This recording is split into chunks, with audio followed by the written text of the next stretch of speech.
ভাই আমি সৌদি গাড়ি চালাই আজ 1.5 বছর থাকিয়া। তখন পর্যন্ত আমার বেতন 20,000 উপরে, 25,000 উপরে পর্যন্ত বাড়িতে আমি টাকা পাঠাইতে পারছি না। কিছু কিছু বাড়ির আমরা মানে গাঁগুড়ের মানুষ আছেন, তারা কই আমরা ব্যাংক বলে টাকা উলিয়ে খার, বুঝছো মানে। আর বিদেশে আমি কি কষ্ট আছি আমি আমি জানি, আর আমার আল্লাহ জানে।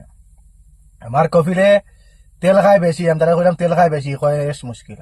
কয় আমার কিতা মুশকিল ন, কোনো আমার এখানে কোনো দখল নাই, বুঝছো মানে।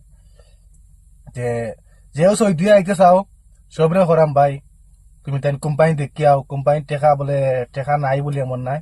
টেইলা গাড়ির টেকা আছে, এভেলেবল টেকা আছে, 70,000 80,000 মতো খামানি যায়, এর উপরেও খামানি যায়। বালা কোম্পানি দেখি আও। আর একটা জিনিস কথা হইল, আমার আমি যেন টিপ লইয়া যাই, আমার যদি বাসে 500 টাকা, আমার কোম্পানির সেম মালিক সেম গাড়ি, তার বাসের 10,000 টাকা। ভাই আমার কলজা জ্বলতো আনি, আমি গরিব পেটায় আনি, আমি আমার ফ্যামিলি হালাইতাম আনি, আমার মা বাপ নাইনি, বুঝছো মানে। আমার বুকুত মানে কলজার মানে আগুন লাগে আর কি, বুঝছো মানে। এখন সময় জানো করে খান দিতাম, আমি 10,000 12,000 টাকা বেতন আমি অন্তি ফাটাই পারি ভাই, 500 600 টাকা রিয়াল ফাটাই, 12,000 13,000 টাকা হয়। আমি কি কষ্ট আছে, দিনে রাইতে ডিউটি করি ভাই।